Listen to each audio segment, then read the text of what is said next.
بسم اللہ الرحمن الرحیم۔ السلام علیکم ورحمۃ اللہ وبرکاتہ۔ ناظرین گرامی، شفایابی کا مسنون دم حضرت عبدالعزیز بن صہیب اور حضرت ثابت بنانی رحمہ اللہ حضرت انس بن مالک رضی اللہ عنہ کی خدمت میں حاضر ہوئی۔ حضرت ثابت بنانی رحمہ اللہ نے حضرت انس رضی اللہ عنہ کو ان کی کنیت سے مخاطب کر کے کہا، اے ابو حمزہ، میں بیمار ہوں۔ حضرت انس رضی اللہ عنہ نے فرمایا، کیا میں تمہیں رسول اللہ صلی اللہ علیہ وسلم کی دعا کے ذریعے دم نہ کروں؟ انہوں نے کہا کیوں نہیں؟ حضرت انس رضی اللہ عنہ نے یہ دعا پڑھا، اللہم رب الناس مذہب البأس اشفی انت الشافی لا شافی الا انت شفاء لا یغادر سقما۔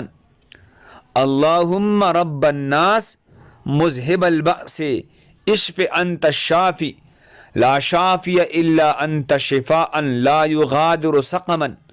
اس کا ترجمہ یہ ہے، اے اللہ، لوگوں کے پالنے والے، تکلیفوں کو دور کرنے والے، اسے شفا عطا فرما، کیونکہ تیرے علاوہ کوئی شفا دینے والا نہیں ہے۔ اسے شفا عطا فرما جس کے بعد کوئی بیماری نہ رہے۔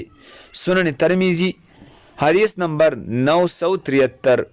اللہ ہم سب کو اس پر عمل کرنے کی توفیق عطا فرمائی۔ دوسری مسلمانوں کی فائدے کے لیے آگے ضرور شیئر کرے۔ جزاکم اللہ۔